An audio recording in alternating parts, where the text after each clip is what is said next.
Bonjour à tous, bienvenue dans le deuxième épisode de Perspective Affaires. Aujourd'hui, on est avec Serge Jules. Enchanté, ça va bien? Oui, très content de vous avoir ici. En fait, Serge Jules a pris sa retraite en avril 2019.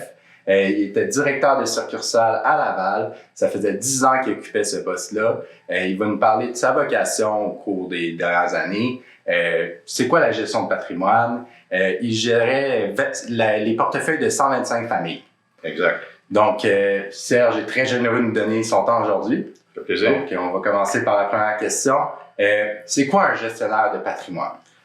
Ça commence avec une large question. Un gestionnaire de portefeuille ou un directeur service bancaire privé au sein de la gestion privée s'occupe, comme tu l'as dit, de 125 familles.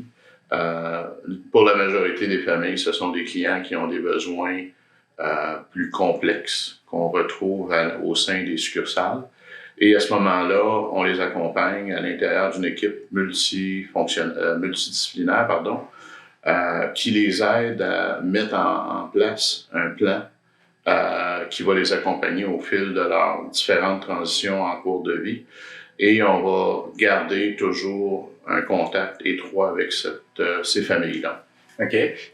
Plus tôt, tu m'avais parlé aussi qu'il y avait 3 axes à la gestion de patrimoine.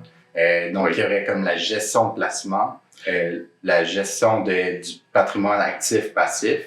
Et l'autre volet, c'était... La planification qu'on appelle plus fiduciaire, c'est-à-dire tout ce qui est testament, succession, philanthropie, qui sont une des particularités au sein de la gestion privée, c'est-à-dire les 3 axes que tu as mentionnés, le côté bancaire, investissement et fiduciaire.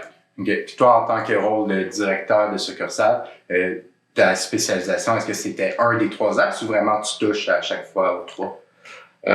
C'était pas directeur de succursale, je fais juste reprendre pour le bien de l'entrevue.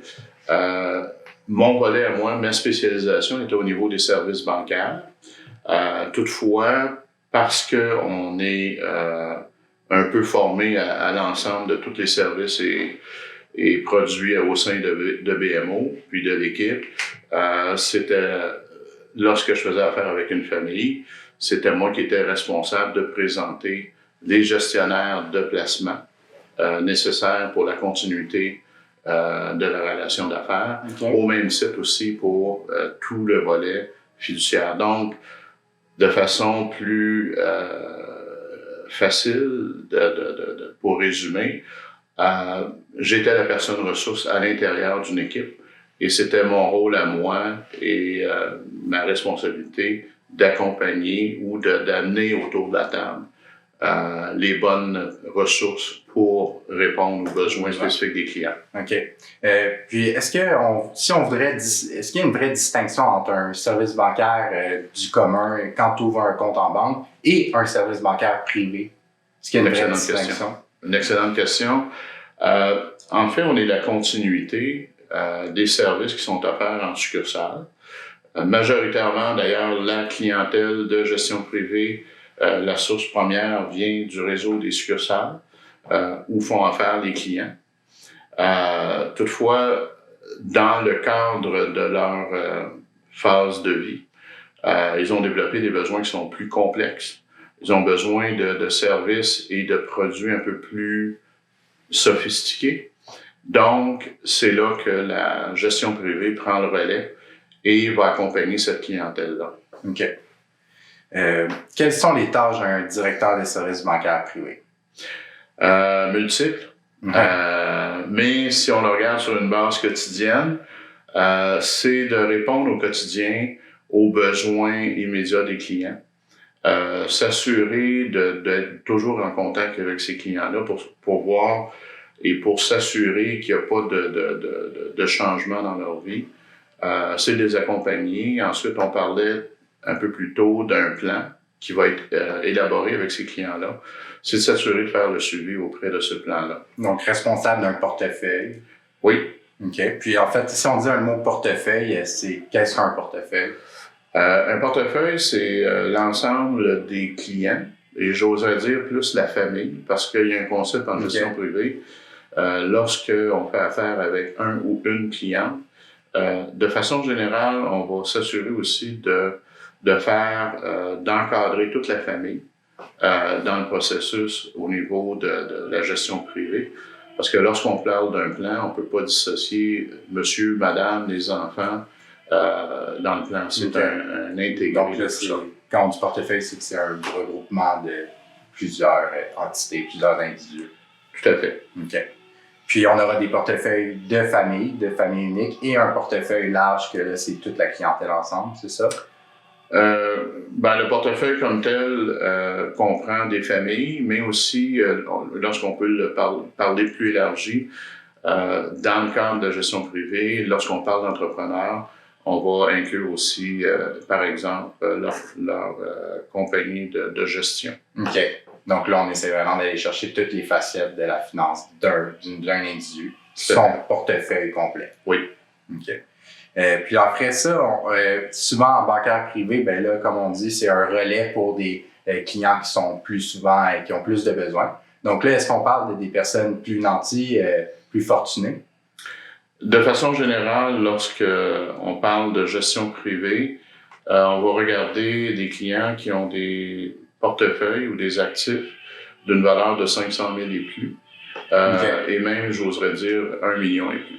Donc, c'est comme quasiment un prérequis pour accéder à ces services-là, d'avoir cette liquidité-là ou cet actif-là. Ça peut être du fait que les gens possèdent ces actifs-là actuellement ou sont en voie de les obtenir. OK. Parfait. Y a-t-il des alternatives pour des personnes qui ont moins d'économies ou que très peu, qui sont quand même similaires à ces services-là de banque privée? Tout à fait. Dans le réseau des succursales de BMO, il y a la possibilité de faire affaire avec ce qu'on appelle des planificateurs financiers à même les succursales. Donc, jusqu'à un certain niveau, les clients peuvent avoir et bénéficier de services de même nature, j'oserais dire,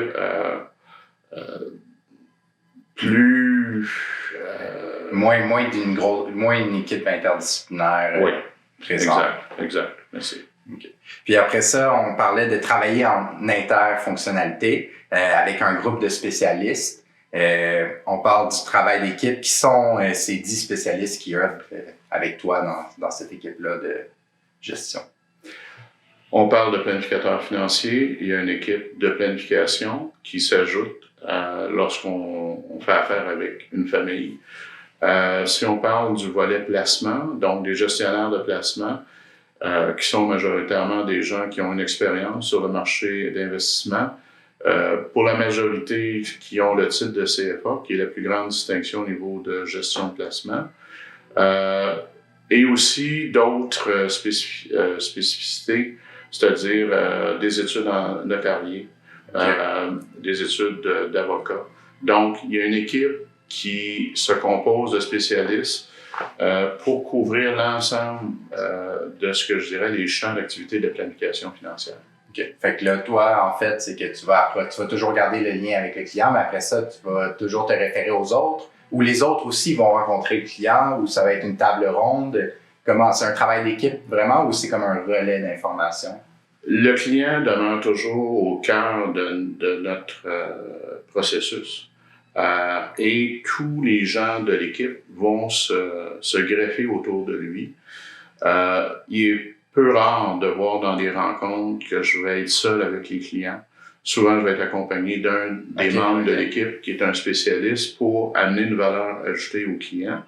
Lorsqu'on a des rencontres par la suite, nous à l'interne, par rapport à ce client spécifique-là, on va s'asseoir ensemble, l'équipe, pour discuter de cette situation-là pour ce client précis. Donc, on pourrait dire qu'on n'est jamais vraiment seul dans cet emploi-là aussi. Effectivement. C'est super. Suggérer et offrir des solutions novatrices adaptées à la situation de la clientèle.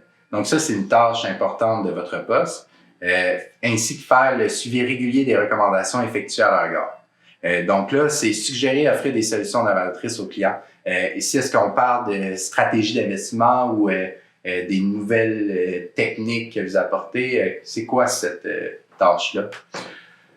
En fait, lorsqu'un client arrive à la gestion privée, on va s'assurer de répondre à ses besoins immédiats.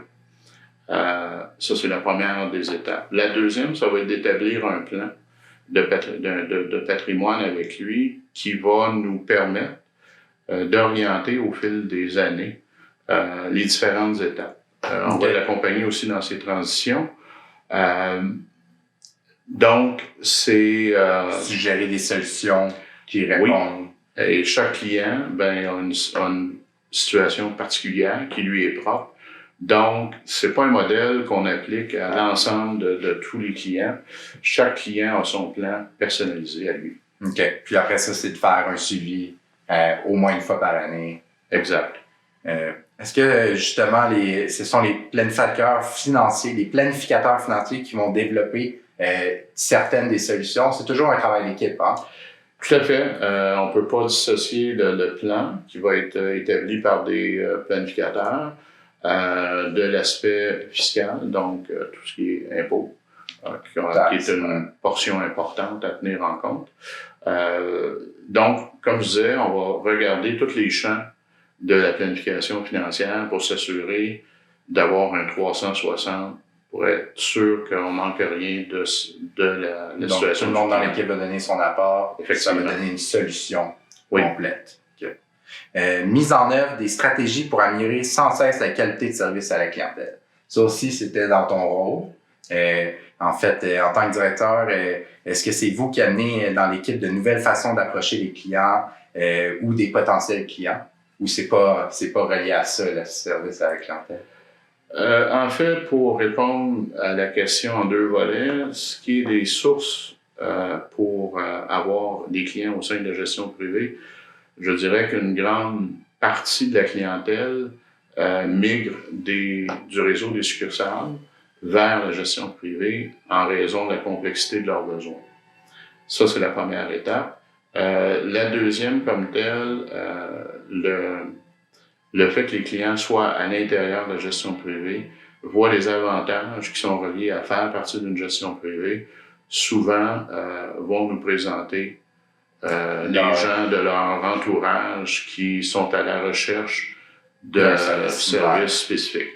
Exact. Okay. Donc là, c'est vraiment du bouche à oreille, puis un relais aussi des personnes qui un jour évoluent, puis maintenant ils ont différents besoins, puis là, ça répond plus les services normaux.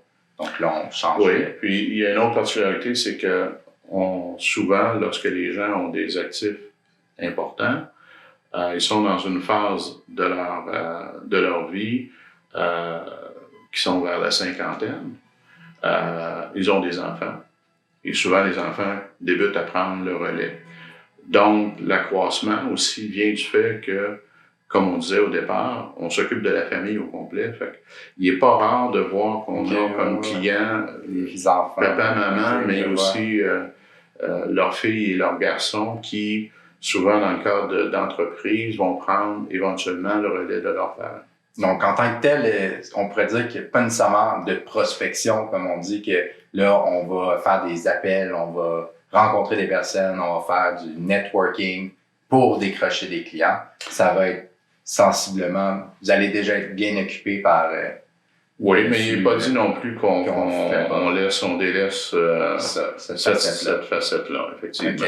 OK. Mais est-ce que ça prend une partie importante dans le rôle que vous avez ou plus...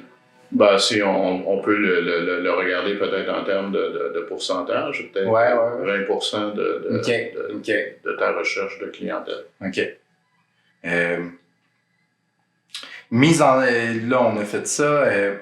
Puis là, élaborer des tactiques et pour accroître nos parts de marché dans les secteurs particuliers ou encore des entreprises. Y a-t-il vraiment une stratégie ou une tactique pour accroître votre part du marché, outre tout ce qu'on vient de mentionner? Ce qu'on vient de mentionner, déjà est une bonne partie de la réponse en soi. Le 20% de prospection. Ouais. Et l'autre élément, c'est que, exemple, la gestion privée à BMO est une gestion qui est reconnue dans le marché des gestions privées au Canada, qui, année après année, se mérite des prix par la façon d'aborder la clientèle. Donc, cette publicité-là fait en sorte aussi d'attirer des clients qui recherchent ce service-là. Super. Cheminement vers directeur. Là, on va parler un peu plus du cheminement vers justement ce poste-là qui arrive pas du jour au lendemain. Est-ce qu'il y a des prérequis pour entamer la carrière dans le domaine bancaire? Sont-ils différents pour les spécialisations comme la vôtre, la gestion de patrimoine? Elles le sont dans ce sens que on peut faire carrière au sein de BMO avec diverses expériences, mais plus spécifiquement au niveau de la gestion privée, comme on est une équipe qui est multidisciplinaire, qui se spécialise, le fait de l'expérience que j'avais acquis au sein du réseau des succursales de BMO à titre de directeur m'ont permis d'avoir l'expérience suffisante pour adhérer à la gestion privée au sein de BMO. Effectivement, le volet académique à ce moment-là, qui est recherché pour un directeur en service bancaire en gestion privée, va être d'un niveau de maîtrise et aussi d'avoir son titre de planificateur financier de l'Institut québécois de planification financière. J'imagine quand on parle de maîtrise, il faut une maîtrise en finance ou en comptabilité, mais pas en philosophie ou en histoire. Ou encore là, c'est relatif. Oui, on va parler d'une maîtrise qui est reliée un peu au domaine d'administration, proprement dit. Parfait. Puis après ça, le prérequis, là, l'expérience, est-ce qu'il y a comme vraiment un nombre d'années qu'il faut être chez BMO pour acquérir le poste ou c'est vraiment plus, comme on dit, des bonnes expériences, des opportunités que vous avez eues, que vous avez saisies, qui font que vous avez de l'expérience? Ou c'est un nombre d'années? Je pense pas qu'on doit compter le nombre d'années faisant expérience. Je pense que c'est les postes occupés au sein de BMO, exemple, qui vont faire foi de la bonne expérience.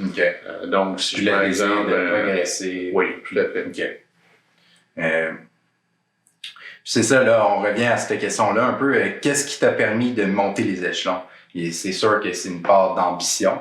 Mais est-ce qu'il y a vraiment des facteurs majeurs que vous diriez, hey, ça a fait que, oui, j'ai passé d'une étape à l'autre progressivement?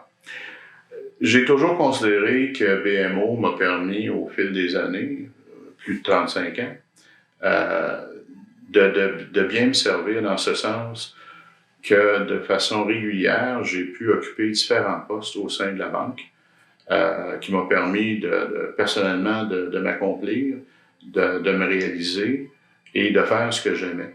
Donc, j'ai eu cet immense privilège-là au fil des années d'occuper des postes différents, mais qui m'ont toujours permis d'aller acquérir des expériences différentes qui ont fait en sorte que lorsque j'ai décidé, il y a 10 ans, d'aller vers la gestion privée pour avoir plus la possibilité d'être près d'une clientèle, mon bagage d'expérience m'a permis de faire le saut vers la gestion privée. Donc là, ça serait vraiment de dire oui aux opportunités qui vous ont été présentées par BMO, puis de ne pas avoir peur de se lancer dans un nouveau projet, un nouveau poste. Exact. Donc, c'est vraiment de dire oui, là. Je pense que s'il y a une qualité qu'on doit avoir, quel que soit l'âge, c'est l'adaptabilité. OK, ouais, super. Puis en fait, vous êtes déplacé beaucoup, vous, de succursale, de poste en poste. Donc là, vous avez fait plusieurs villes aussi. Fait qu'il faut être prêt aussi peut-être à se déplacer. Ou même là, ils vont proposer, disons que vous êtes de Montréal, ils vont vous proposer de rester à Montréal, mais ils vont quand même vous offrir des nouveaux postes. Ou ça, c'est une excellente question. Je pense que dans le cadre quand j'ai commencé ma carrière, il y a quelques années, il était fréquent de voir, que ce soit à la Banque de Montréal ou dans les autres banques, ce genre de situation où on prenait un individu, exemple, on parlait de Montréal, et par la suite, on lui faisait faire un stage à l'extérieur de Montréal. L'extérieur de Montréal pouvant être Québec. De Québec, de faire d'autres stages, par exemple, au Saguenay.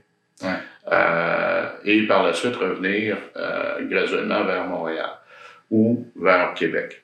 Donc, Mais ce modèle-là des banques, avec le contexte des nouvelles générations qui arrivent sur le marché du travail, s'applique moins aujourd'hui. OK, ça a changé. Ça a changé beaucoup parce que souvent maintenant, dans le couple, les deux personnes travaillent, donc ils ont leur emploi, ils ont leur carrière.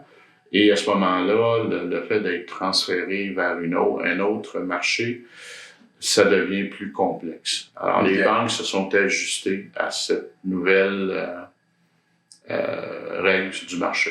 Oui, que les personnes veulent rester où ils veulent vivre. Exact. Donc là, ils prennent moins souvent la décision de partir. Quoique ça aurait été très bénéfique comme vous l'avez fait.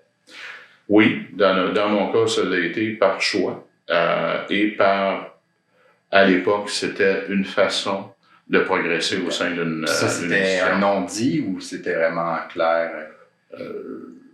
La promotion était à l'extérieur. C'est ça. OK.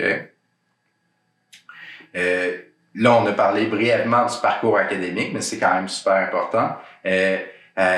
Donc là, probablement, est-ce qu'il y a eu un impact très important dès le jour 1 à l'embauche? Est-ce qu'il y avait, à l'embauche, le poste d'entrée, il y avait un prérequis académique? Lorsque j'ai débuté, ou à l'intérieur de la gestion privée ou à la banque? Gestion privée, c'est certain que là, on avait dit qu'il y avait une maîtrise minimale parce que là, on veut une équipe interdisciplinaire spécialisée. Mais avant, au tout début, on n'est pas directement en gestion privée, probablement. Donc là, est-ce qu'il y a des prérequis préalables à ça? Le bac universitaire proposé, est-ce qu'il y en a un important? En fait, le bac serait souhaitable. Souvent aussi, le cours sur les fonds communs de placement qui est donné par l'Institut des fonds d'investissement du Canada, qui est un cours pour permettre la vente ou la promotion des fonds mutuels au niveau, par exemple, des succursales. Donc, c'est un cours que souvent les gens au niveau des succursales vont acquérir ou le cours sur le commerce des valeurs mobilières. Donc, vous avez fait la maîtrise en administration des affaires. Oui. Après, il y avait aussi le brevet de l'Institut des banquiers du Canada. Ça, c'est-tu aussi un prérequis, le brevet? Non, en fait, c'est un complément.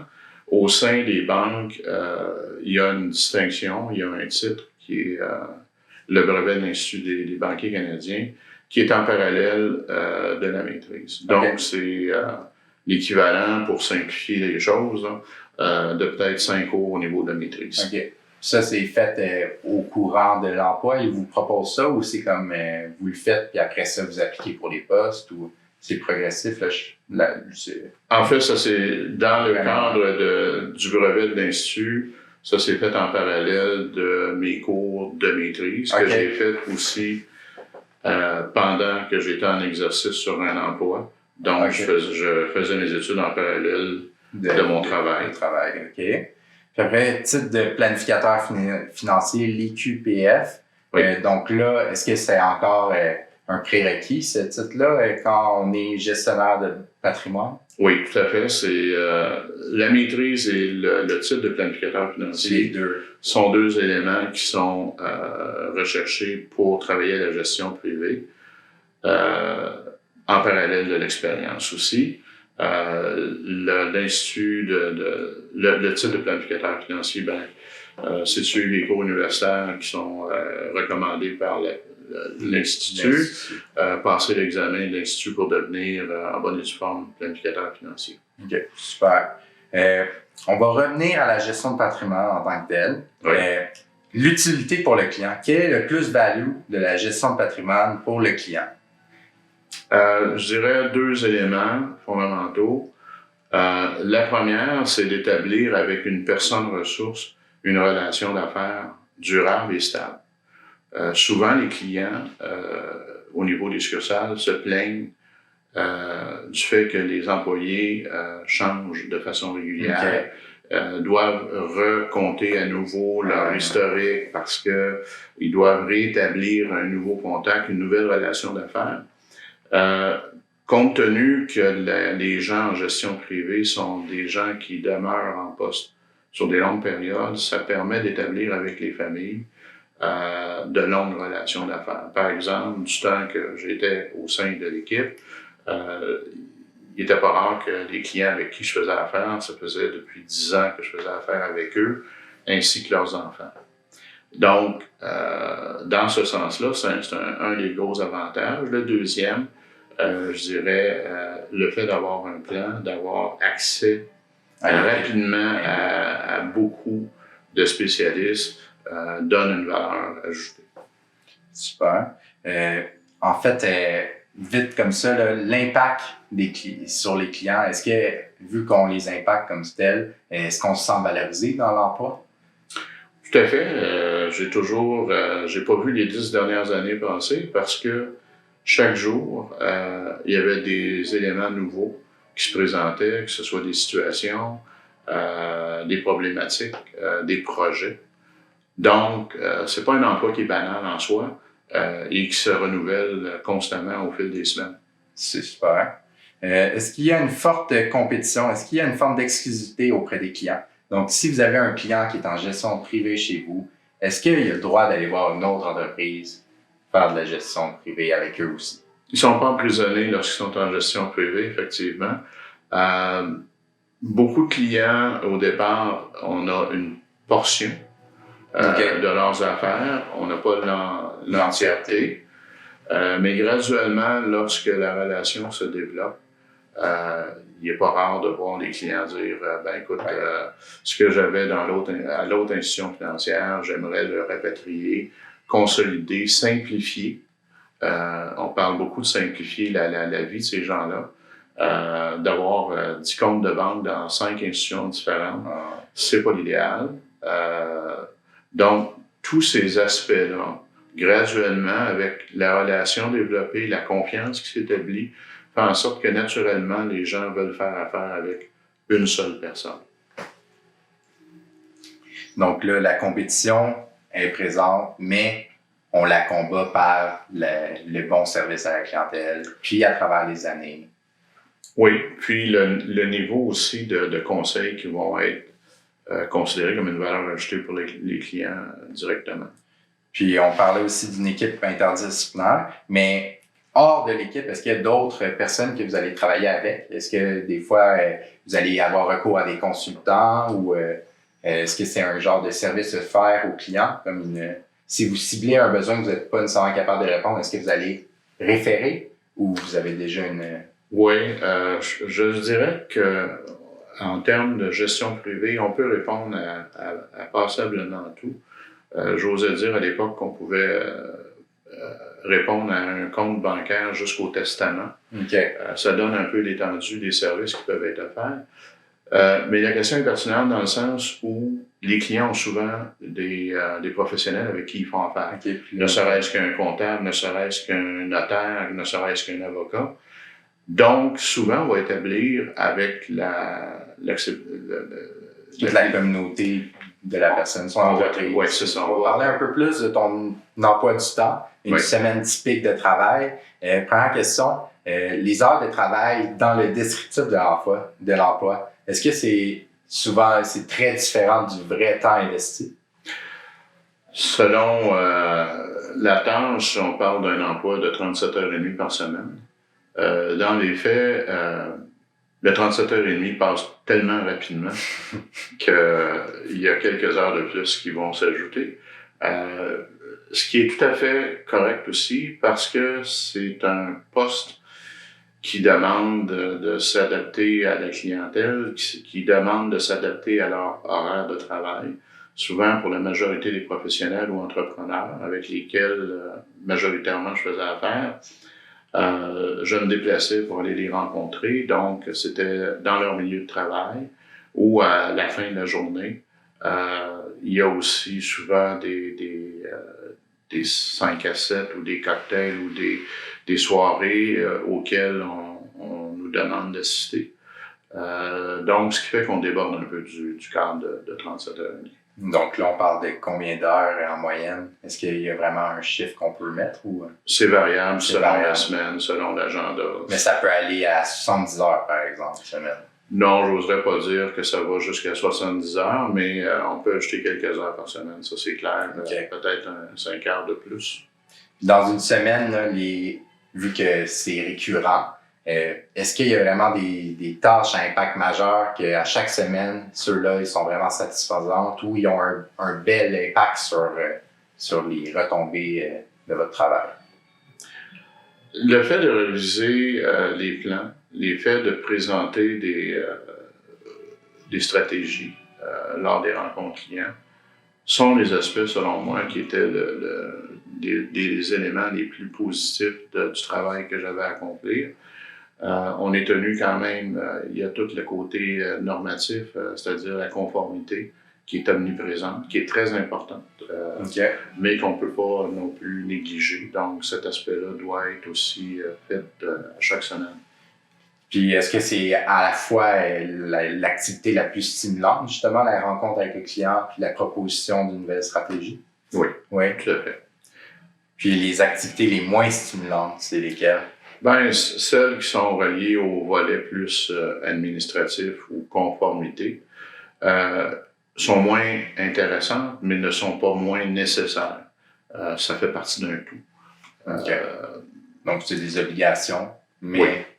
À chaque semaine, il y en a, mais ça fait partie de l'emploi. C'est ça, exact. L'ambiance de travail, l'environnement, donc là, on parle d'une équipe un peu, donc là, c'est déjà un environnement sain. Le fait de travailler en équipe, de travailler avec des professionnels, avec un paquet de gens qui ont des expériences différentes, c'est extrêmement stimulant. J'avais la chance et le bonheur de faire partie à la gestion privée d'une équipe que je considérais comme formidable. Beaucoup d'enthousiasme, les gens sont dédiés vers le service à la clientèle et c'est des aspects qui me manquent maintenant, mais dont j'étais très fier lorsque je faisais partie de l'équipe. OK. Donc, il y a vraiment un esprit d'équipe. Le après-travail, est-ce qu'il y a une ambiance après le travail? Est-ce que des fois, justement, vu qu'il y a les 5 à 7 qui sont demandés, ça crée-tu une espèce une amitié au-delà du travail avec les personnes? Oui, je pense qu'au sein de l'équipe, il y a des bonnes relations d'amitié, de camarades qui se développent. C'est une équipe qui était relativement jeune au sein de la gestion privée, donc évidemment, on avait des activités qui pouvaient se faire même les fins de semaine avec nos propres familles. Okay. Donc, ça débordait beaucoup. Mais c'est un aspect qui démontre la bonne santé d'une équipe de travail. Ouais, super. Parlons maintenant spécifiquement de la gestion de l'argent pour les clients. La gestion de patrimoine, gestion de placement, actifs, passifs. Disons, on commence par mise en contexte. On a 100 000 $ en liquidité. C'est quoi les réflexes que tu aurais? C'est quoi les étapes? Où tu te places dans tout ça? Comment tu commencerais la discussion avec le client qui dit « j'ai 100 000 $ puis je veux le mettre dans votre gestion ». OK, excellente question. La première chose qui me vient à la tête spontanément, c'est de dire, de valider avec le client quels sont ses objectifs de placement, les raisons pour lesquelles il veut faire un investissement. Le deuxième aspect, l'horizon de temps. Il dispose de liquidité de 100 000 $. Est-ce que le client a un projet futur à court, long ou même moyen terme? Est-ce que le client, comment il se sent face en termes de gestion de risque dans les différents types d'investissements qu'on peut lui proposer? Donc, il n'y a pas une réponse toute faite qui s'applique à tout le monde. C'est cas par cas de revoir essentiellement les objectifs. Si on a déjà établi un plan au préalable avec ce client-là, le 100 000 $ se véhicule comment à l'intérieur du plan. Okay. Donc, on va regarder ça. Si le plan n'est pas encore mis en place parce que c'est la première porte d'entrée du client vers la gestion privée, c'est clair qu'on va regarder en termes d'objectifs, d'horizon de placement et d'horizon de temps, et de gestion de risque. Puis au début de l'interview, on avait parlé des 3 axes de gestion de patrimoine. Donc l'aspect fiduciaire, l'aspect bancaire, puis l'aspect placement. Ça, c'est-tu justement ces 3 axes-là qui vont être survolés au début de la rencontre ou ça va être au fur et à mesure? Ou quand... Ça va venir graduellement. Comme je disais au préalable, on doit s'assurer de répondre, exemple, dans le cas de cet exemple-là, il y a 100 000 $ à placer. c'est sa demande initiale. On va régler ce volet-là. Okay. Par la suite, on va intégrer graduellement avec une meilleure connaissance du client pour établir un plan à long terme. OK. Puis après, disons qu'on a le même scénario, quelqu'un qui arrive avec un certain montant, mais cette fois-ci, c'est 5 millions de dollars. Est-ce qu'il y a une différente vision que vous avez ou est-ce qu'il y a une différente stratégie, un différent réflexe à avoir? Il y a quand même pas mal de différences en termes de dollars, on s'entend. Ouais. L'approche va être la même au préalable. Toutefois, étant donné le montant important, le réflexe que je vais avoir à ce moment-là, c'est d'être accompagné par un gestionnaire de portefeuille. On parlait tantôt des gens qui ont leur titre de CFA, qui ont une vaste expérience. Parce qu'à ce moment-là, lorsqu'on parle de 100 000, ça fait partie de mon quotidien. 5 millions, on va s'assurer d'avoir la bonne expertise autour de la table pour s'assurer que le client va avoir une meilleure vue d'ensemble de ses possibilités d'investissement. OK, c'est super. Donc là, plus ça agrandit le montant, on se joint à une plus grosse équipe un peu, puis on est présent encore plus pour le client. Oui. Est-ce que vous, particulièrement, est-ce que vous proposez de l'acquisition ou vente? Donc là, on parle d'un gestionnaire de placement. Est-ce que lui, il vend pour la personne ou il achète pour la personne? On est un peu en termes de gestion de placement avec un gestionnaire, je dirais plus comme une caisse de retraite. On est sur le même genre de modèle, c'est-à-dire on va établir une politique de placement avec le client au départ pour s'entendre sur des balises dans lesquelles on va faire l'investissement au nom du client. Contrairement à certaines compagnies de courtage où ils se doivent d'appeler le client, pour exemple, vendre tel titre ou acheter tel autre titre, au niveau du gestionnaire en gestion privée, il ne fera pas ça. La politique de placement va lui donner l'autorisation, effectivement, la marge de manœuvre pour opérer à l'intérieur de cette marge-là. Et une fois là, obligatoirement, au minimum une fois là, il va rencontrer le client pour reviser avec lui la performance, mais aussi pour s'assurer que la politique qui avait été établie initialement est toujours en continuité pour ce client-là. Est-ce qu'on pourrait dire, pour vulgariser, politique de placement, ça pourrait être un guide stratégique un peu? Comme oui. C'est quoi les prochaines étapes? C'est quoi mes droits de transaction? Puis qu'est-ce qu'on vise? La politique de placement va bien cibler, bien établir l'horizon de placement du client qu'on a parlé préalablement, va aussi permettre de bien identifier la gestion de risque auquel le client est prêt à accepter. Okay. Et on ne peut pas dépasser ces limites-là. Okay. Puis disons, un client désire, par exemple, avoir 10% de ses placements qui sont placés dans des compagnies qui sont éco-responsables ou qui ont une responsabilité sociale importante. Est-ce que c'est quelque chose qui va être dans cette politique de placement? Ça peut être fait avec le gestionnaire comme tel, de bien établir qu'une certaine portion, un certain pourcentage, ça doit être dans tel type d'investissement. OK. Puis la place justement du choix du client. Si, disons, un client, par exemple, désire acheter telle action pour telle raison, mais après analyse par votre équipe puis vous, vous convenez que c'est peut-être pas la meilleure décision, est-ce que vous allez tout de même dire au client c'est bon, c'est votre choix, on vous suit, ou vous allez toujours essayer de renverser ces décisions? On n'est pas là pour renverser les décisions du client, mais on est là pour bien l'informer.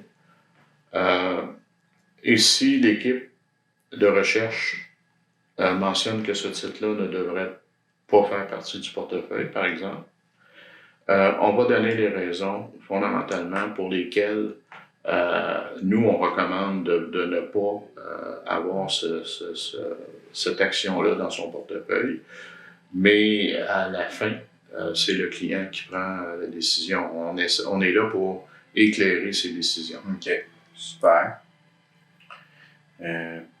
Là, une question un peu plus, je qualifierais difficile. Gestion de l'argent, est-ce que c'est aussi un peu de la vente? Est-ce que vous devez justement vous vendre puis dire venez ici, on va vous faire un bon rendement puis on va faire des bons placements pour vous? Ou c'est plus ou moins ça? On avait parlé de 20% de prospection, tu sais, des nouveaux clients. Ouais. Mais est-ce que c'est vraiment majeur, important de bien performer et d'aller chercher plus de clients? On n'est pas en gestion privée là pour faire un volume. Parce qu'on a parlé en départ de 125 familles. Au même titre qu'un directeur de service bancaire va, de façon générale, avoir 125 familles sous sa responsabilité. Un gestionnaire de placement de l'équipe de gestion bancaire privée, lui aussi a été tenu à avoir un certain nombre, donc il est limité. Ce qui fait qu'on n'est pas là pour nécessairement... Oui, on est là pour croître les affaires, c'est clair, mais chaque individu, lorsqu'il arrive à son 125 familles, à ce moment-là, ça arrête pour lui. On va parler d'un ajout d'un prochain gestionnaire ou d'un prochain directeur de service bancaire. Parce qu'à la limite, c'est un service quand même personnel que vous donnez. Fait que c'est pas comme un produit qu'on peut reproduire. C'est vous le produit. Effectivement. Puis, le fait de bien suivre ses clients, ben, il y a une limite à laquelle on doit se restreindre pour donner un service de qualité de façon uniforme pour l'ensemble de nos clients. Puis, selon vous, c'est quoi qui distinguerait d'un bon gestionnaire de patrimoine d'un gestionnaire de patrimoine, disons, moyen, qui fait le average? Je dirais, naturellement, la qualité de son service à la clientèle. On évalue un bon gestionnaire pas juste dans les bonnes périodes. On sait qu'actuellement, depuis presque 10 ans, même plus, les performances du marché sont excellentes. Mais on oublie rapidement aussi qu'il y a eu des périodes plus difficiles. Donc là, on parle du marché boursier. Le marché boursier, de façon générale, mais le marché boursier, le marché obligataire, les baisses des taux d'intérêt ont tout aussi eu des impacts. Mais au-delà de ça, c'est que autant dans les bons et les mauvais moments, un bon gestionnaire ou un excellent gestionnaire va demeurer présent pour le client. Il ne se cachera pas ou disparaîtra pas de la carte pendant quelques mois, par exemple. L'autre élément qui me vient spontanément en tête, c'est la qualité de son service. On touche une corde extrêmement sensible lorsqu'on parle des argents des clients. On a tous une relation particulière avec l'argent à titre de consommateur. Émotionnel aussi. C'est très émotionnel. Pas juste rationnel. Effectivement. Donc, un bon gestionnaire, à mes yeux, m'apparaît comme quelqu'un qui, en termes d'intelligence émotionnelle, va être enclin à bien servir ce client-là, de bien le comprendre, de bien l'accompagner, d'avoir une approche qui fit aussi sa personnalité, probablement. Oui. Qui améliore un peu. Donc là, on a compris que c'était pas nécessairement juste le rendement qui fait que c'est un bon ou un mauvais. Mais outre ça, il faut quand même avoir un bon rendement. Puis comment on fait pour avoir cette constance-là de rendement? Est-ce qu'il y a sûrement pas de solution magique? Mais il n'y a pas de solution magique. Je dirais que dans le volet gestion de placement au sein de gestion privée, c'est plus style un peu comme une gestion de caisse de retraite, donc c'est à long terme. D'où là l'importance d'avoir un plan établi, parce qu'on essaie d'avoir une vision, pas juste pour les 5 prochaines années, mais de l'avoir pour peut-être 10, 15, 20 ans. Évidemment, il y a plein de choses qui vont se passer dans cette période-là, mais si on a pris le temps de bien établir un bon plan complet au départ, qu'on va réviser périodiquement par la suite, les chances sont que ce plan-là va se matérialiser dans le temps. C'est important et rassurant pour le client aussi de voir, au niveau de ses investissements, on ne sera pas l'institution la plus sexy.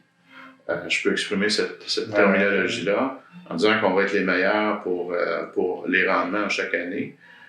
Mais dans les moins bonnes années où on va vraiment le voir qui sont les bons gestionnaires, il risque fort que les écarts à la baisse soient moins importants que ceux qui avaient des performances extraordinaires. On va être plus stable. On va être plus stable en termes de rendement. OK. Donc, pour garder un bon rendement, ben, c'est de rester à jour aussi, c'est ça? À chaque fois, faire une révision du plan puis s'adapter. Exact. Donc là, on va parler d'un sujet qu'on vient de discuter, entamer un peu. Comment s'améliorer et performer dans le domaine? Donc là, gestion d'équipe en tant que directeur, probablement fort important. Est-ce que vous êtes comme le reine un peu de l'équipe, vu que vous êtes le premier lien client? Puisque le leadership prend une grosse place dans votre poste? Oui. Ce qui est important dans notre rôle, c'est un peu comme le Super Bowl vient de passer. Exemple, je qualifierais le poste d'un directeur de service bancaire comme le corps arrière. Okay. Donc, il y a 11 joueurs sur le terrain. Chaque joueur est important. C'est un tout. C'est pas juste le corps arrière qui fait la différence. C'est si un des bloqueurs ne fait pas son bloc comme il devrait le faire, le jeu va avorter. Alors, c'est un peu la même chose au sein de l'équipe de la gestion privée. Le client est au cœur de nos préoccupations et de mon rôle de carrière, c'est de commander les jeux puis d'amener les bonnes personnes toujours à interagir au bon moment auprès du client, toujours en ayant notre plan de match. OK. Super. Disons qu'on veut améliorer notre rendement, améliorer notre capacité à attirer des individus à faire affaire avec nous. Ou encore tout simplement peaufiner son expertise en gestion de patrimoine. Qu'est-ce que vous conseillerez à quelqu'un pour atteindre ces objectifs? Si je comprends bien la question, c'est de voir... si on veut s'améliorer, mais on est déjà un gestionnaire de patrimoine, qu'on a passé à travers différentes expériences, qu'est-ce que vous conseillerez à améliorer? Outils à acquérir, compétences à acquérir, certification ou encore des cours universitaires encore? Je dirais il y a beaucoup de lectures pour se tenir à jour. Effectivement, l'information quotidienne sur les marchés est importante. Les nouveautés de la compétition, nouveaux produits bancaires qui sont offerts par des compétiteurs. C'est important de bien comprendre, de bien saisir, de voir les nuances. En termes de formation continue, le fait d'être planificateur financier, obligatoirement, il y a une 40aine d'heures de formation aux 2 ans pour parfaire les connaissances, parce que c'est un domaine qui évolue énormément. À l'interne même, la banque, de façon générale, va donner aussi des formations de temps en temps pour augmenter notre niveau de connaissance ou de spécialisation. Donc, comme individu, c'est de demeurer curieux. OK. Super. Quels sont disons, là, on parle beaucoup aussi d'académique, les prérequis, tout ça, mais hors académique, est-ce qu'il y a des alternatives à ça? Donc là, on a parlé de la lecture, les suivre l'actualité. Est-ce qu'il y a comme vraiment des cours qui sont pas reconnus académiquement qui seraient intéressants à suivre? Une des choses qui me vient rapidement en tête, exemple, le niveau fiscal, sans être un fiscaliste de formation, mais tout ce qui touche de près et de loin à la fiscalité, c'est un peu le nerf de la guerre, souvent. Donc, de parfaire, d'améliorer ses connaissances à ce chapitre-là, selon moi, sont importantes. Donc, fiscalité, c'est taxes, impôts, les lois gouvernementales qui révisent tout. Qu'est-ce qu'on paye aux gouvernements? Oui, c'est ça, effectivement. OK, super. Est-ce qu'il existe une façon de se pratiquer hors de l'emploi, disons? Si on est un individu puis on n'est pas gestionnaire de patrimoine, mais est-ce qu'on peut se pratiquer? Est-ce qu'il existe des simulations ou des situations qu'on pourrait se mettre en jeu? Exemple, on se dit, j'ai 100 000 $ à placer. Est-ce que ça pourrait être une belle simulation d'essayer de voir qu'est-ce qu'on fait, le rendement, garder suite de ça? Ou il n'y a pas vraiment de façon de pratiquer sans le faire? Je dirais le fait de travailler dans une équipe multidisciplinaire fait en sorte que souvent, on n'est pas seul autour de la table. Donc, une bonne façon d'apprendre, c'est par l'apprentissage qu'on fait des autres spécialistes qui sont autour de la table. Que ce soit un gestionnaire de placement, que ce soit un planificateur financier de plein exercice, que ce soit un des fiscalistes, avocats fiscalistes qu'il y a au sein de la gestion privée. Donc, lorsqu'on est à la table avec le client et la personne ressource, c'est une occasion formidable d'apprentissage et de voir aussi comment il interagit avec le client et de voir aussi le type de questions que le client va poser. Les réponses, j'imagine. Oui, tout à fait. Donc là, on parle de beaucoup d'expérience, un long terme, donc une longue carrière. Si tu devais répéter le processus, est-ce qu'il y a des choses que tu changerais? Est-ce qu'il y a des choses que tu miserais plus dessus pour atteindre le poste final en gestion de patrimoine? Il y a peu de choses que j'oserais dire que je changerais initialement parce que dans le cadre de ma carrière, la décision d'aller vers la gestion privée s'est faite tout naturellement parce que j'avais atteint le bagage aussi, tant au niveau connaissance qu'au niveau d'expérience, qui faisait en sorte que je me sentais très confortable d'aller vers ce nouveau poste-là. Donc là, il n'y a pas vraiment de trucs spécifiques, c'est plus de trouver un emploi qui te passionne puis qui ressemble à toi. Ça a bien... En fait, peut-être la patience sur chaque poste que tu occupes au sein d'une institution, quelle qu'elle soit, c'est de prendre le temps de bien absorber le poste sur lequel tu vas œuvrer pour te permettre après de faire la prochaine étape puis d'être déjà plus outillé. C'est ça, exactement. C'est super. En fait, si on veut, on pourrait énumérer les obstacles, les défis les plus récurrents qui viennent à travers ce processus-là. Est-ce qu'il y en a vraiment des défis à chaque fois qui sont les mêmes ou c'est toujours différent? Ce que j'appelle, moi, la beauté du poste, c'est que c'est ponctué de défis au quotidien, de situations auxquelles tu n'étais pas prêt nécessairement, puis que tu dois t'adapter rapidement. Donc, le défi est constant et il faut être prêt à vivre avec, pas nécessairement le stress, mais cette complexité-là qui fait la beauté de l'emploi. Donc là, c'est tout simplement, il faut s'outiller le plus parce qu'il y a plusieurs défis, fait que là, il y a toujours des nouvelles choses à apprendre. Exact. Qui est le gestionnaire de patrimoine? Quelle personne pourrait trouver le bonheur dans cet emploi, selon toi?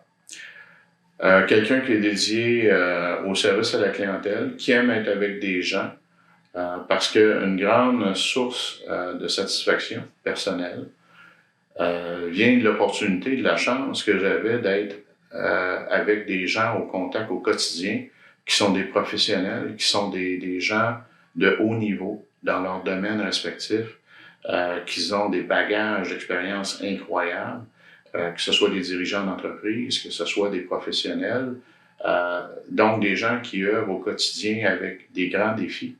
Puis juste de les côtoyer, juste d'avoir des conversations avec ces gens-là, c'est incroyablement enrichissant. Super. Qu'est-ce qu'une personne doit aimer au quotidien? Outre être curieux, puis justement faire des rencontres, est-ce qu'il y a d'autres choses qui sont importantes dans l'emploi? Il doit aimer se faire déranger. Okay. Parce que il y a des urgences à chaque journée, il y a des situations imprévues qui se faufilent. Donc, il faut être à l'aise avec cette gestion-là, c'est ça. OK. Une personne créative, selon toi, est-ce qu'elle va être satisfaite dans cet emploi-là? Oui, parce que chaque client, chaque famille a ses particularités qui lui sont propres. Donc, par le fait même, ça t'amène à avoir des solutions adaptées, différentes, nouvelles. Exact. Super. Est-ce qu'on pourrait dire que c'est un travail sédentaire? Oui et non. Oui, dans le sens qu'il y a une bonne partie du travail qui se fait en arrière d'un ordinateur ou d'un téléphone. mais il y a beaucoup de déplacements parce que dans le cadre de mes activités, moi, je proposais à ma clientèle de me déplacer pour aller les rencontrer. Comme on a dit initialement, ce sont des professionnels, donc ils disposent de peu de temps, ce qui est quelque chose de très fréquent. Donc, pour avoir une certaine valeur ajoutée, j'aimais mieux aller les rencontrer sur leur lieu de travail ou à leur contenance pour leur sauver ce temps-là. OK. Donc là, si on parle d'un travail physique, ce n'est plus ou moins le cas, mais ça serait le déplacement, l'aspect le plus physique. Oui, parce que quand on est à Montréal, maintenant, se déplacer, c'est rendu hasardeux. C'est vrai. Donc là, la place du service à la clientèle dans tout cela, on l'a vu, c'est très important. Ton approche est telle caméléon, on doit s'adapter à chaque fois. Est-ce que toi, tu suggérais quelque chose pour améliorer son approche de façon constante?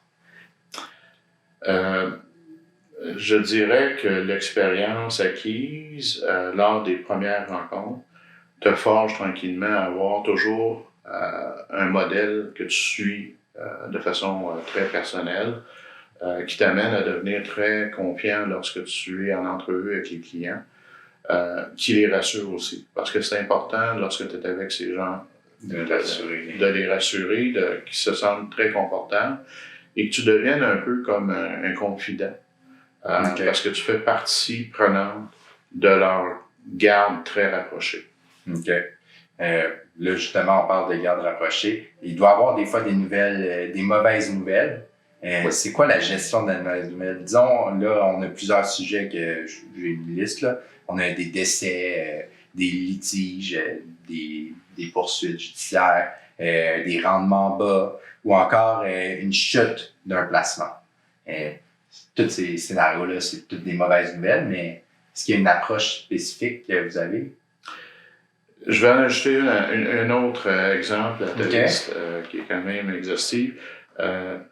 Par exemple, lorsque tu fais affaire avec une famille et que malheureusement il y a un divorce à l'intérieur de la famille, tu fais affaire avec autant le conjoint que la conjointe. Ça devient très particulier comme approche parce que tu dois les rencontrer de façon séparée maintenant. Tu dois toujours faire l'équilibre entre chacun des individus parce que ce sont maintenant deux clients différents qui ne font pas partie de la même famille. Tu dois leur donner la même qualité de service. Tu te dois d'être d'une confidentialité à toute épreuve. Okay. Parce qu'il y a des situations où les gens deviennent anxieux, deviennent tendus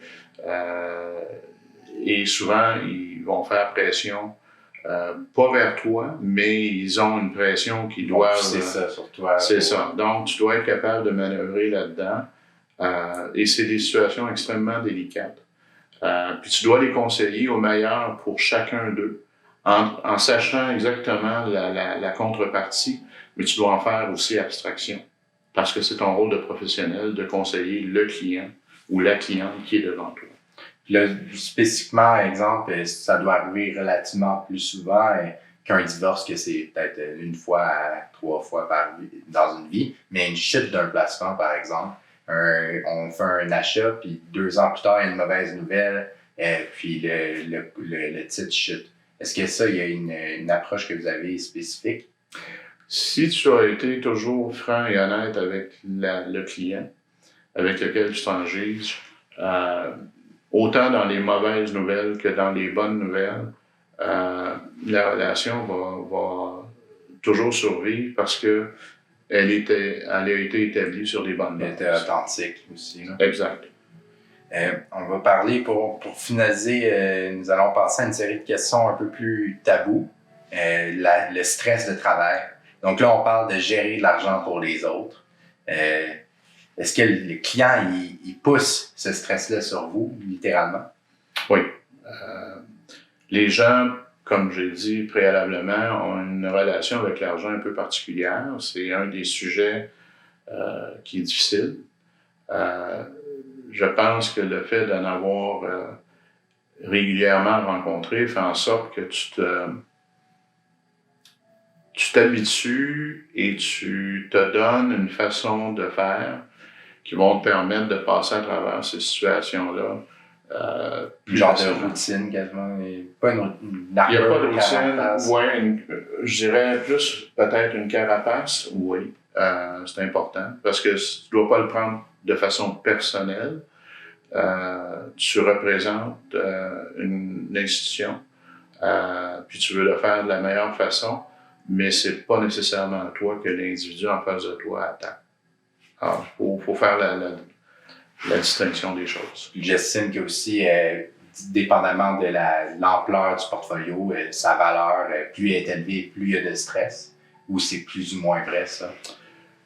J'oserais dire que le stress va être de même nature, de même niveau, que ce soit pour, on parlait tantôt de l'exemple 100 000 ou 5 millions, les enjeux sont les mêmes. Au final, c'est plutôt aussi important pour le client. Tu veux pas perdre une relation d'affaires. Parfait. Toi, est-ce que tu as des trucs, des trucs pour gérer le stress, justement, de ton travail? Une des choses que j'ai toujours tenté de mettre en pratique, c'est d'avoir du temps pour moi-même. Nonobstant le travail, qui sont quand même des bonnes heures, le temps que je passais aux études à une certaine époque, la famille, tu te dois de garder un certain temps pour toi seul, pour te permettre justement j'oserais dire, de décanter la pression reliée au travail. Super. On va parler du cas de burn-out, dépression. Est-ce qu'il y a eu des cas comme ça dans votre entourage, dans votre équipe? Est-ce que c'est quelque chose de commun dans le domaine bancaire? Malheureusement, les maladies mentales, c'est pas moi qui le dis, mais la presse le révèle, il y a quand même beaucoup de maladies mentales. Est-ce qu'à l'intérieur d'une équipe, on est immunisé à ça? Du tout. Malheureusement, que ce soit des burn-out ou que ce soit des dépressions, c'est toujours relié au stress. Puis ça, c'est comment chaque individu gère son stress. C'est vraiment important de se trouver un moyen de justement décanter, comme vous disiez. Prendre du temps pour soi, faire un peu d'exercice, permet souvent à l'individu ou à la personne concernée d'éliminer. Dernier élément, peut-être dans mon cas, que je considère le rapprochement ou d'être près de sa famille. Souvent, c'est une belle source de calme et de sérénité. Après ça, pourquoi BMO aussi longtemps? Donc là, vous êtes là depuis le début de votre carrière. Est-ce que c'est important de rester fidèle à son institution bancaire pour accéder à des postes comme ça? La première partie de ta question est concernant pourquoi BMO pendant plus de 35 ans. Certain. Parce que BMO, à mes yeux, a représenté un excellent employeur par lequel j'ai pu m'accomplir au fil des années. Comme je disais, j'ai eu la chance de progresser à l'intérieur de la Banque de Montréal de façon régulière, presque des postes aux 2 ans. Donc, ce qui me permettait de bien saisir le poste sur lequel j'arrivais, puis de me permettre d'aller faire le deuxième step, ou je m'excuse l'anglicisme, mais la deuxième étape du prochain poste en étant pleinement confiant de pouvoir répondre. J'ai eu la chance au cours de toutes ces années-là dans différentes régions du Québec aussi, il fait en sorte que j'avais toujours l'impression d'être dans du nouveau, ce qui est très important. Il n'y avait pas de répétition. C'est que ça a fait aussi. BMO était vraiment présente pour vous permettre d'avancer. Donc là, ça a été majeur. Puis sûrement, ça doit être ça aussi qui fait que BMO est content de vous garder, c'est que vous avez accepté d'avancer. Je pense que comme n'importe quel employé et son employeur, il faut que dans les deux cas, qu'on sente qu'on a une valeur ajoutée, mais qu'on en tire un bénéfice de part et d'autre. Donc, j'ose espérer en toute humilité que j'ai été un bon employé pour la Banque de Montréal, mais en même temps, BMO a été un excellent employeur pour moi. Puis, exemple, est-ce qu'on vous a déjà proposé d'aller dans une autre institution bancaire? Est-ce que ça a déjà été proposé, ça? Oui.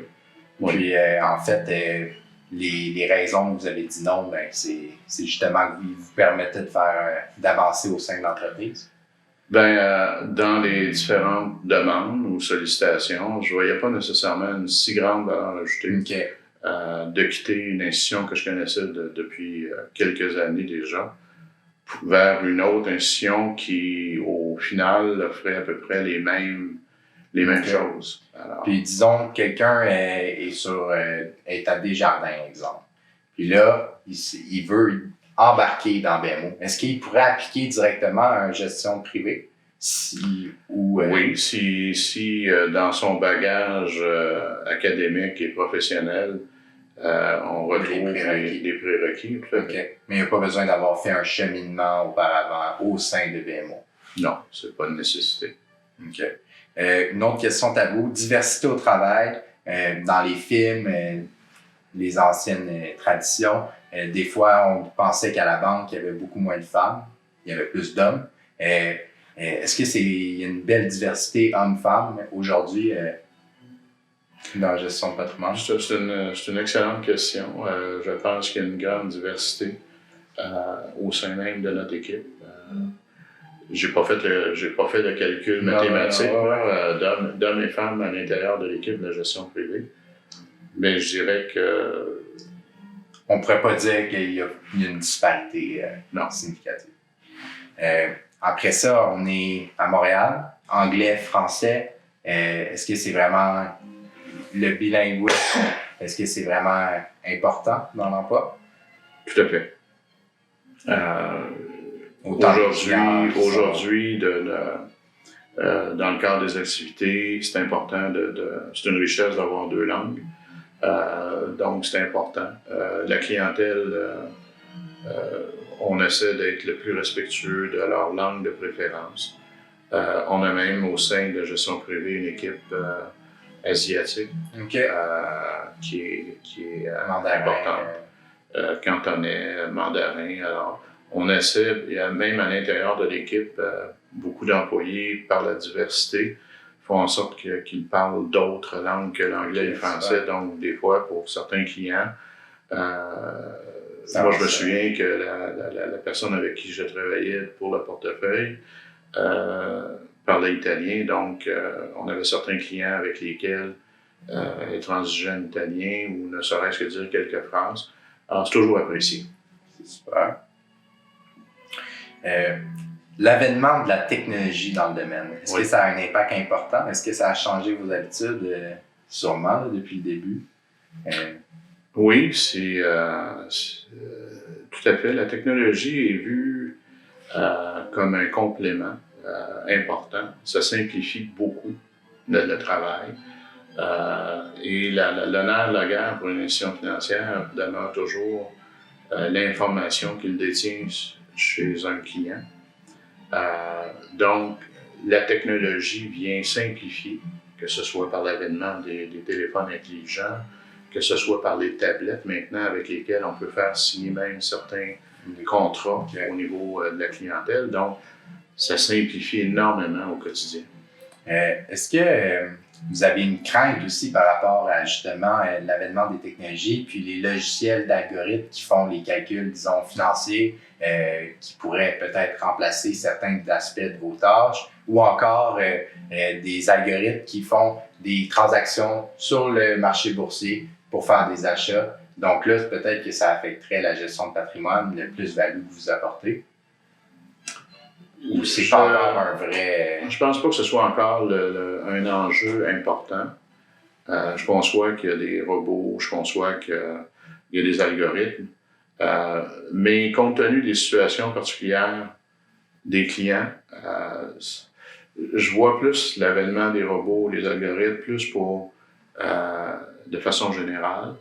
Mais au particulier, on a encore, je pense, l'opportunité comme individu auprès d'un client de faire la différence. C'est ça, c'est vraiment le lien client qui va être toujours aussi important. Je le crois. OK. La compétition dans le domaine, au sein de l'organisation même, est-ce qu'il y a de la compétition dans votre propre équipe? Est-ce qu'il y a quelqu'un qui vise votre poste et il dit, ben là, maintenant vous êtes retraité, mais dans dans le temps que vous étiez là 10 ans, est-ce qu'il y a eu de la compétition au sein même de l'équipe?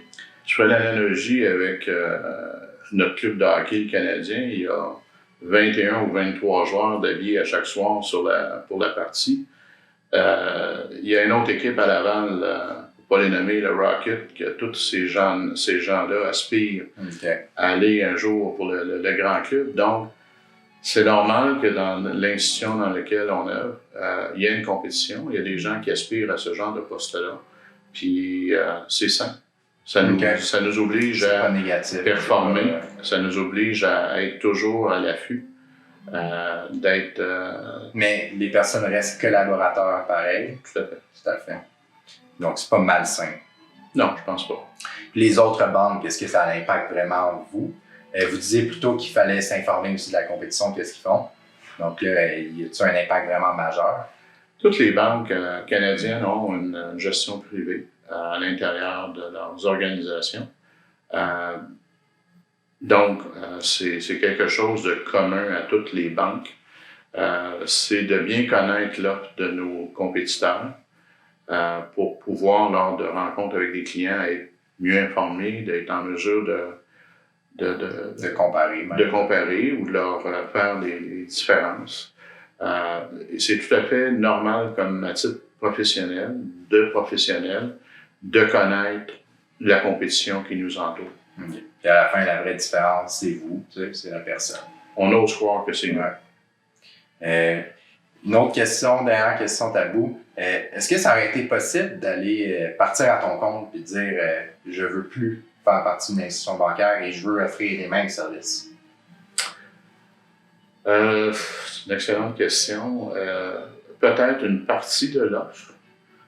Exemple, à titre de planificateur financier, il y a des planificateurs financiers qui œuvrent indépendamment j'ose croire que la qualité, par contre, la structure, l'environnement, l'infrastructure fait en sorte l'infrastructure que c'est dur à répliquer. C'est difficile à répliquer, ça demande un investissement énorme.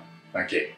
Donc là, c'est soit une méchante bonne équipe ou on se joint à déjà une bonne équipe établie. Exactement. Pour conclure l'interview, on a une dernière question. C'était quoi ton selling pitch auprès des clients? Ou plutôt, c'est quoi qui a été le plus important pour la rétention et le grossissement de ta clientèle? J'essayais toujours de faire valoir dans nos rencontres avec des nouveaux clients, des prospects, qu'on allait simplifier leur vie. Qu'on amenait un bagage d'expérience, qu'on amenait aussi une équipe de professionnels qui étaient dévoués pour eux, puis que tout ça, ils allaient retrouver ça sur le même toit. Puis, je l'ai dit tantôt, en terminant, qu'on était capable de s'occuper de leur compte de banque jusqu'au testament. Yeah. Mais merci beaucoup. C'était un plaisir de vous avoir ici. Merci. J'espère que vous en avez pris beaucoup sur la gestion de patrimoine. Si vous avez des questions, ça va nous faire plaisir d'y répondre. On va répondre à chacune d'elles. Envoyez-nous ça par courriel ou sur nos pages de réseaux sociaux. Tous les liens sont dans la description du vidéo. Serge va probablement nous aider aussi à répondre aux questions qui sont les plus compliquées. Donc, merci d'avoir écouté et à très bientôt.